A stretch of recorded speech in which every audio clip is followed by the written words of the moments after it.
I was talking to a friend of mine on the phone, and during our conversation, he mentioned he went out in his backyard and he saw bees. He didn't really see where they were coming from exactly or exactly how many there were, but there was bees in his backyard. And the reason he was going out there is because he had some people coming over to do some work on his house, and he wanted to go out to make sure everything was in order. So he did see the bees. Now, as we were speaking, I asked him what he had thought he was going to do with the bees, but he hadn't given any real consideration just yet because he had just saw them like maybe a day before. So I suggested that I could give a few people a call that actually captured bees to see what things were like for them to come by. So he said okay, and I was actually talking to my son when he came by my house because earlier on, I guess maybe some months back, there were bees in my garage, quite a bit of them. I thought maybe there was a swarm or something because my door was open and they were just all over the place there. And my son wanted to capture those, but by the time we got everything together and get started to try and capture them, they were gone. So we missed out on those. I guess my garage was not suitable enough for them, so they moved on. So my son wanted to know if he could capture these. So I checked with my friend and he says sure, he was going to do something about getting rid of them anyway.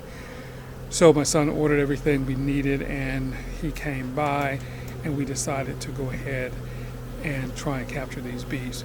Now keep in mind, neither of us has any kind of expertise in capturing bees. We don't know necessarily what to do or how to do it.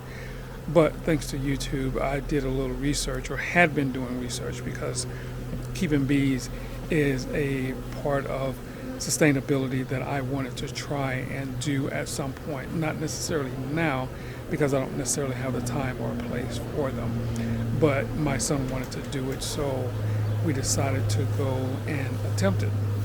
So I'm shooting this video and at the same time actually trying to coach him on what I thought I might know, and we were trying to get these bees. So we're just going about it as we think we should, attempting to capture these bees. These bees were actually under the deck out back. I thought maybe they had made a hive between the floorboards, but it turns out they were in this planter that was turned upside down, which made it quite easy for us, because my son was able to turn it over and move them, and we are now in the process of getting them out of the planter into a hive so we can actually move them and let them start a new colony or a colony, because from the looks of this planter, they had pretty much grown out of it, or they are growing out of it. So I thought it was about time for them to get moved anyway. So this is what's happening. We are actually, or my son is actually pouring them as much as he can into the hive that he's bought to give them a new home. So the remainder of this video is basically just going to be the steps that he's taking to get them entirely out of the planter and into the hive so that we can let them get acclimated to it and then give them a new home. I won't talk very much. I'm going to let this video explain itself to you for as long as you decide to stay and watch it. So this is our first time ever attempting such a thing, and I think it went rather well. We'll see how they survive in their new home and how they adapt to it. My son decided to put some of the old hive into the hive so they'd have some food, because it is a little wet out here in Southern California because we're in the midst of seasonal rains here.